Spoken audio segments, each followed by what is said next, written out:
الحمد للہ وکفا وسلام علی عبادہ الذین اصطفیٰ اما بعد فبسم اللہ الرحمن الرحیم۔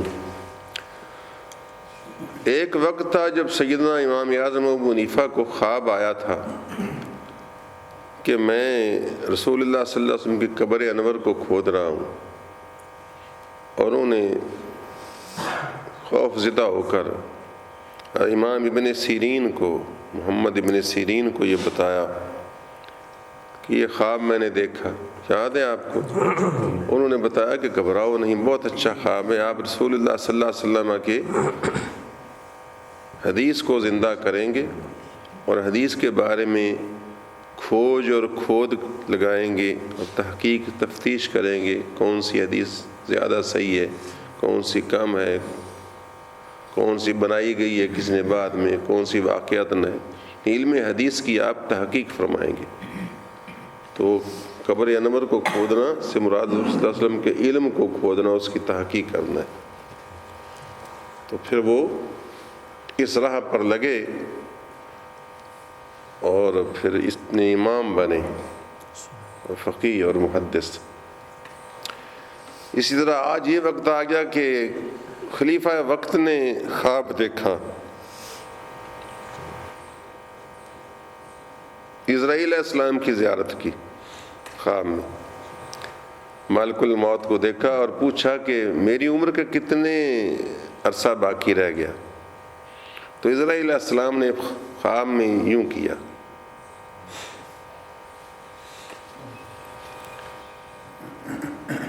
اب صبح خلیفہ وقت بیدار ہوئے تو سب لوگوں کو، معبرین کو، جو علماء تھے، رابطہ کیا کہ میں نے یہ عجیب و غریب خواب دیکھا، اور ڈر بھی گیا کہ پتہ نہیں اب اس سے مراد کیا ہے۔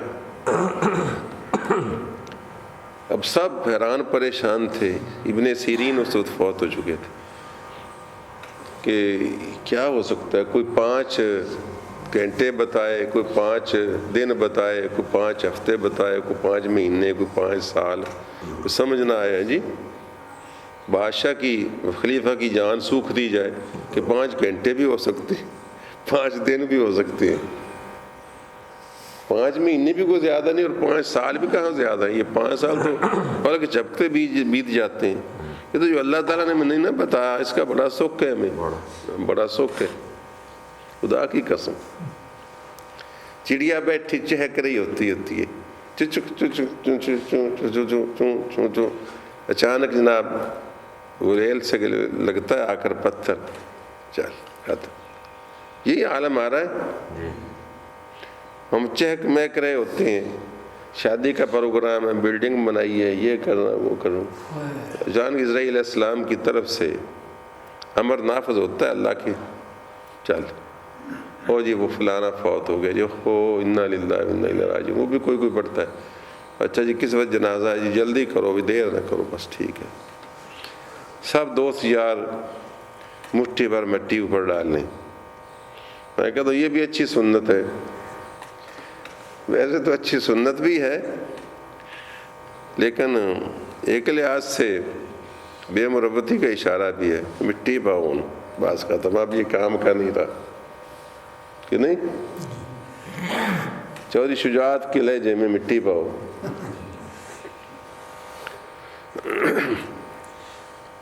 تو بس یہی کچھ ہے۔ تو اب سب جناب پریشان تھے کہ کیا فیصلہ، کیا اس کی تعبیر ہو۔ آخر امام ابو حنیفہ رحمۃ اللہ تعالیٰ علیہ کی خدمت میں حاضر ہوئے۔ بادشاہ بہت پریشان ہے کہ پتہ نہیں اب کتنے میرا وقت رہ گیا، اس میں کیا اشارہ کیا۔ فرمایا اس کو گھبرائے نہ، کوئی بات نہیں ہے، اس میں کوئی اس کے نہ مہینے نہ دن نہ سال کا اشارہ نہیں ہے، بلکہ یہ اشارہ ہے ان 5 علوم کی طرف جن کا قرآن کریم میں ذکر فرمایا، ان اللہ عنده علم الساعة وينزل الغیث ويعلم ما في الارحام وما تدری نفس ماذا تکسب غدا وما تدری نفس بأي ارض تموت ان اللہ علیم خبیر۔ اللہ تعالیٰ علم رکھتا ہے، اس کے پاس قیامت کا علم بھی اس کے پاس ہے، ہاں وہ جس کو بتائے تو بتائے۔ وَيُنَزِّلُ الْغَيْثَ، اور بارش کب آئے گی یہ بھی وہ جانتا ہے۔ وَيَعْلَمُ مَا فِي الْأَرْحَامِ، اور رحم کے اندر کیا ہے یہ بھی وہ جانتا ہے۔ اور یہ کہ کوئی کل کو کیا کرے گا، پروگرام تو ہم بناتے رہتے ہیں لیکن ہمارے پاس میں نہیں ہوں گے تو کریں گے نا. ہاں جی. اور کون سی سرزمین پر وہ مرے گا، کہاں اس کی موت آئے گی. یہ 5 چیزیں اللہ تعالیٰ نے فرمایا ان کو علوم 5 کہتے ہیں. تو یہ اللہ تبارک و تعالیٰ کے پاس ہیں. ہاں اس کی عطا کے ساتھ وہ ڈائریکٹ یا انڈائریکٹ، واسطے کے ساتھ یا بلا واسطہ کسی کو بتا دے تو بتا دے. تو اس میں اشارہ ان کا یہ تھا اسرائیل علیہ السلام کا، یہ ان 5 میں سے ہے، یہ میں نے بتانا نہیں ہے. یہ اللہ کے پاس علم ہے، اور جب وہ چاہے گا ہمیں حکم دے گا ہم کر لیں گے. تو خلیفہ کی جان میں جان آئی. تو ایک وقت تو وہ تھا اور ایک وقت یہ آ گیا. جی اللہ تبارک و تعالیٰ نے وہ عروج عطا فرمایا آپ کو. تو میرے بھائی وہ حقیقت ہے ڈاکٹر صاحب کہ جو کتابوں میں لکھا ہے اس کو سمجھنے کے لیے بھی کافی سارا جنرل نالج درکار ہوتا ہے نا. اب ایک میں بات سنانے چلا ہوں، اگر وہ ظاہر میں سوچو گے تو سمجھو گے نا تو پھر شاید ٹھوکر کھاؤ. آپ بڑے سخی تھے،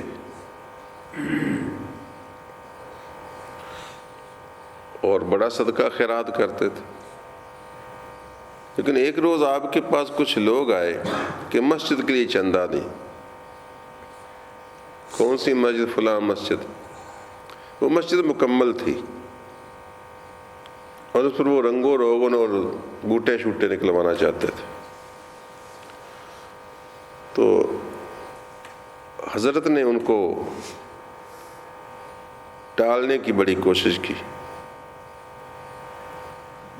لیکن وہ سرے ہو گئے کہ جناب ہم تو برکت کے لیے چاہتے ہیں کہ آپ کا کچھ نہ کچھ تو حصہ ہونا چاہیے. آخر آپ نے ان کے اصرار پر بادل نخواستہ ان کو 1 درہم دے دیا. خیر وہ یہ تو مایوس کہ 1 درہم صرف دیا، 1 روپیہ کہہ لیجئے. چلے گئے. جب وہ چلے گئے تو حاضرین نے عرض کیا کہ حضور آپ تو ماشاءاللہ بہت سخی اور کریم ہیں، اور یہ آپ 1 روپیہ دیا آپ نے صرف. آپ نے فرمایا دراصل نبی پاک صلی اللہ علیہ وسلم کی ایک حدیث ہے کہ جو حلال مال ہوتا ہے وہ فضول خرچ نہیں ہوتا، اور یہ مسجد میں نقش و نگار یہ ایک فضول رسم ہے، اس کا کوئی عبادت ریاضت سے تعلق نہیں ہے. جی میرے نزدیک یہ ایک فضول رسم ہے. تو اس لیے مجھے ہچکچاہٹ ہو رہی تھی اور مجھے کوفت ہو رہی تھی کہ میرا مال جو ہے فضول جگہ تو خرچ نہیں ہونا چاہیے. خیر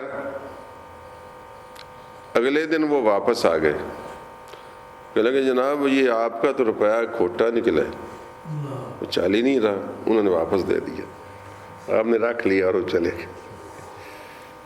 اچھا اب آپ کو ظاہر یہ پڑھنے سے عجیب و غریب لگے گا، لیکن یہ حقیقت ہے کہ یہ تو آپ نے سنا ہوا ہے نا کہ وضو کا پانی خرچ کرنے میں بھی اسراف ہوتا ہے.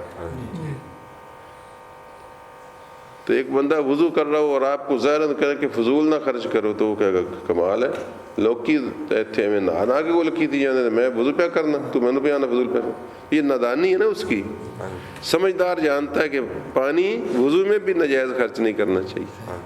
میرے بھائیو اسے یہی حال مساجد کا ہے. لیکن ہمارے ہاں ایک روش چل گئی ہے، تو مسجد میں بھی جو ضرورت کے مطابق خرچ ہونا چاہیے. اللہ اور رسول کی منشا یہی ہے. مسجدوں میں بھی آپ نے دیکھا ہوگا بعض جگہ مسجدوں میں نہیں رہے وہ شیشے لگا کر بوٹے بنائے جاتے ہیں اور بڑا کچھ، اور نیری آیتیں اور لفظ لکھوائے جاتے ہیں بڑے، اور بڑے بڑے ڈبل ٹرپل قالین لگوائے جاتے ہیں. میں آپ کو فقہ کتابوں میں دکھا سکتا ہوں کہ روڈوں والی زمین پر نماز پڑھنا سب سے زیادہ ثواب رکھتا ہے، جہاں کنکر سنگ ریزے ہوں، نہیں سمجھ جس طرح مسجد نبوی میں حضور کے زمانے میں تھے۔ پھر اس کے بعد اگر زمین پر کچھ نہ ہو، خاک پر پاک جگہ ویسے ہو، وہاں پر سجدہ کرنا پھر اور افضل ہے، مگر اس سے کم تر۔ پھر اس طرح اگر ویسے ہی زمین ہو، فرش ہو، اس پر نماز پڑھنا زیادہ بہتر ہے بنسبت اس کے کہ پھر وہ صاف ہو، اس پر اس سے کم ثواب، اس پر اوپر قالین ہو، اس پر اس سے کم ثواب، اور اس پر بہت دوڑے ترورے قالین ہوں تو اور زیادہ کم ثواب ہوتا جاتا ہے۔ شاید آپ نے یہ آج تک نہیں سنا، لیکن آپ کو یہ سمجھ آ جانا چاہیے، کیونکہ میں آپ کو اتنا کچھ سمجھا چکا ہوں۔ کیوں بھلا؟ کہ تم کس کے حضور کھڑے ہو؟ اللہ تعالیٰ کے حضور۔ اور کس حیثیت سے کھڑے ہو؟ ایک ذرہ ناچیز عبد حقیر کی حیثیت سے، ایک حقیر بندہ غلام شہنشاہ کے بارگاہ میں حضور میں کھڑا ہے۔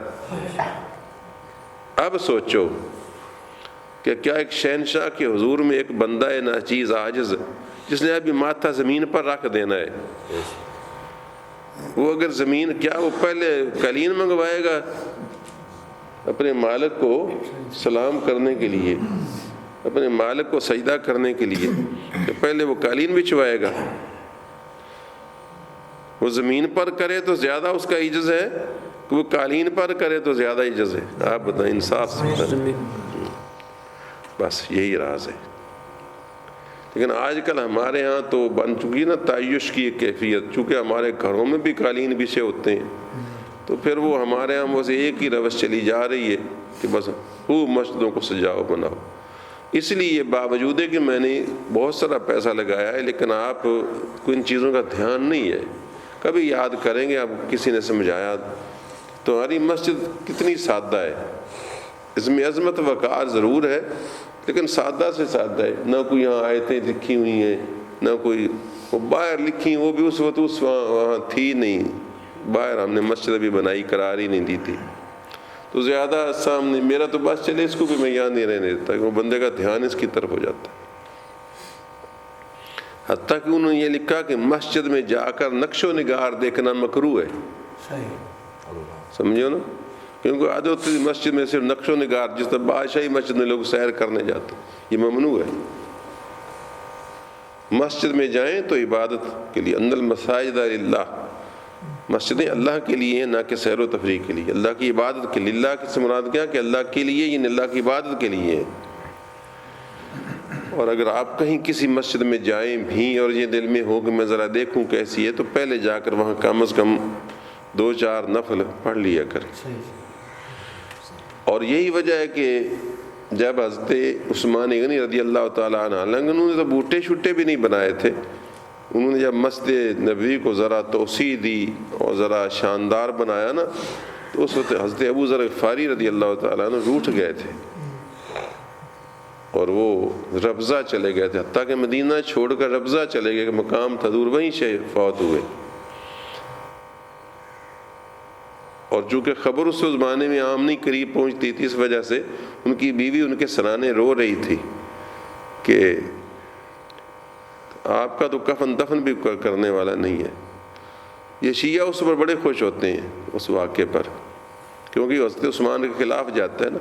حالانکہ حضرت عثمان غنی رضی اللہ تعالیٰ عنہ نے کوئی ان کو خدا نہ خاصہ نکالا تو نہیں ہوا تھا، ان کے مزاج میں چونکہ زہد اور ورع تھا، اور آپ کو خلیفہ وقت ہونے کی حیثیت سے ان ذمہ داریوں کا بھی احساس تھا کہ لوگ دور دور سے آتے تھے، کثرت ہو گئی تھی، تو مسجد کو بڑا کر، حالانکہ انہوں نے مسجد کو کوئی مزین نہیں کیا تھا، مسجد کو بڑا ہی کیا تھا، ذرا وسیع۔ انہوں نے کہا رسول اللہ صلی اللہ علیہ وسلم کے دور کی مسجد ہے، اسی کیوں نہیں رہنے دیا، اس کو کیوں آپ نے بدلا یا بڑا کیا؟ یا تو ان کی سادگی تھی نا، للہیت زیادہ تھی، زہد زیادہ تھا۔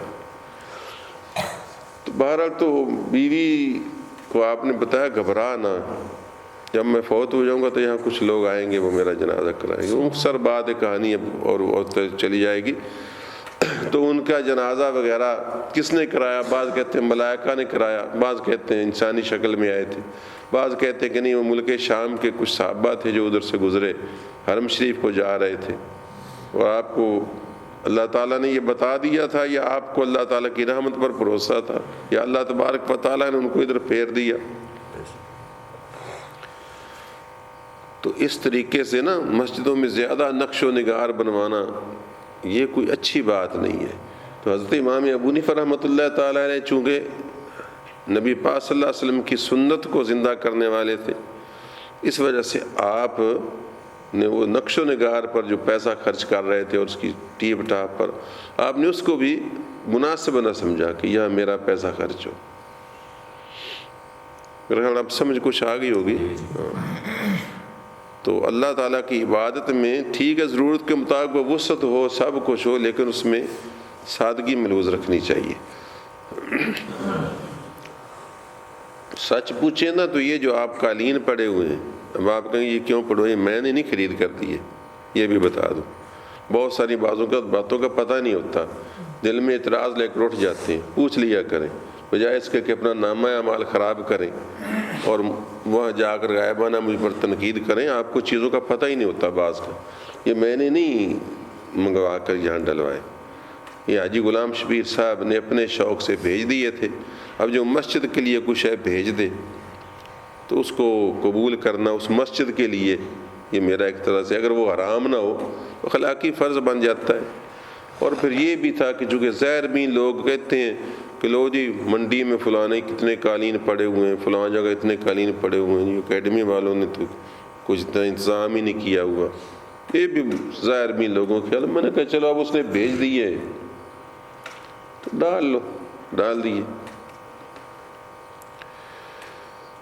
تو حضرت امام ابو حنیفہ رحمۃ اللہ تعالیٰ علیہ اتنا یعنی اللہ اور اس کے رسول کے احکامات کا خیال فرماتے تھے۔ چنانچہ یہی وجہ ہے کہ وہ جو خواب میں نے آپ کو سنایا تھا، داتا صاحب فرماتے کہ میں حضرت، شاید یہ میں نے نہیں بتایا، حضرت بلال کا مزار ہے دمشق میں۔ تو حضرت بلال حبشی رضی اللہ تعالیٰ عنہ کے مزار کے پاس حضرت داتا صاحب کہتے ہیں میں سو رہا تھا، سیاحت کرتے رہے نا، سیاحت سے مراد سیر نہیں، مطلب زیاراتوں کے لیے جاتے تھے اور اپنی تربیت کے لیے۔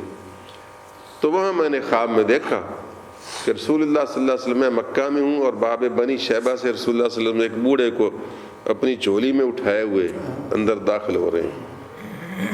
تو میں بڑھا اور میں نے قدم بوسی کی اور کہ یا رسول اللہ صلی اللہ علیہ وسلم یہ کون ہیں بزرگ ہیں جو آپ کی آغوش میں؟ فرمایا یہ اس امت کا امام ابو حنیفہ ہے۔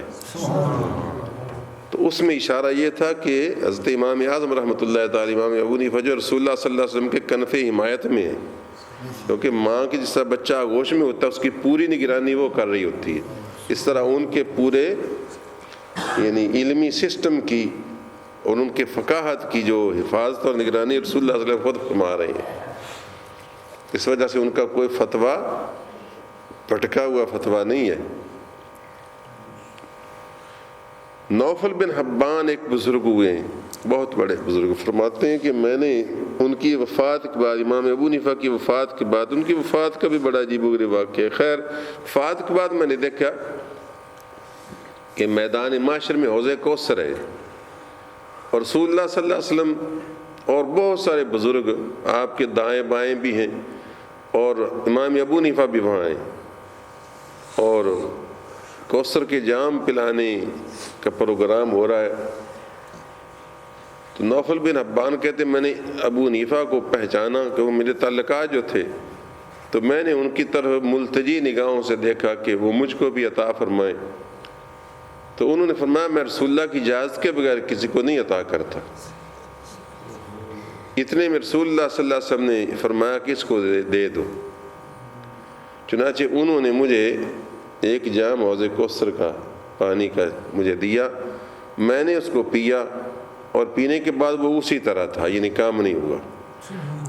تو اس کے بعد میں نے پوچھا کہ ان کو پیش کر دیا واپس پی کر، تو میں نے پوچھا کہ حضرت یہ آپ کے دائیں بائیں کون ہیں؟ تو تو انہوں نے فرمایا کہ یہ رسول اللہ صلی اللہ علیہ وسلم ہے، اور ان کے دائیں طرف ابراہیم علیہ السلام ہے، اور یہ بائیں طرف ابو بکر صدیق ہے، اور یہ باقی وہ گننے لگے کہ وہ فلاں ہے وہ فلاں ہے، جو گنتے گئے اور میں انگلی پر خواب میں گنتا گیا، حتیٰ کہ انہوں نے جب 17 پورے کیے نا تو میری وہ 17ویں پر انگلی تھی ہے جی، اور میں جاگ پڑا تو اسی طرح میری انگلی 17 پر رکھی ہوئی تھی، 17ویں شخص پر انگلی رکھی ہوئی تھی، ہاتھ نشان رکھا ہوا تھا۔ بڑی بات یار کیا میں آخری بات، یحییٰ بن معاذ رازی، یہ بہت بزرگ ہیں، یہ بھی کبھی نام سنا ہو، یحییٰ بن معاذ رازی، وہ فرماتے ہیں کہ مجھ کو رسول اللہ صلی اللہ علیہ وسلم کی زیارت ہوئی تو میں نے عرض کی یا رسول اللہ میں آپ کو کہاں تلاش کروں، میں آپ کو کہاں تلاش کروں؟ آپ نے فرمایا عند عالم ابی حنیفہ، ابو حنیفہ کے جھنڈے کے پاس، ابو حنیفہ کے جھنڈے کے پاس۔ اب کہاں تلاش کروں سے مراد یہ بھی ہو سکتا ہے کہ روز قیامت، یہ بھی ہو سکتا ہے کہ دنیا میں، یعنی آپ کی سنت کے قریب کہاں، تو ابو حنیفہ کے جھنڈے کے پاس مراد ہے کہ اگر دنیا میں تم ہدایت پر آنا ہو تو ابو حنیفہ کے جھنڈے کے قریب تمہیں ہدایت زیادہ ملے گی، یہی ہونا نا۔ اور اگر روز قیامت مراد ہے تو بھی مجھے تلاش کرو تو میں ابو حنیفہ والے مسلک کے قریب، یعنی امام ابو حنیفہ اور ان کے پیروکاروں کے قریب پایا جاؤں گا تمہیں زیادہ جلدی۔ تو یہ بھی بہت بڑی بشارت ہے۔ اللہم صلی علی محمد وعلی آل محمد کما صلیت علی ابراہیم وعلی آل ابراہیم انک حمید مجید۔ اللہم ربنا آتنا فی الدنیا حسنۃ وفی الآخرۃ حسنۃ وقنا عذاب النار۔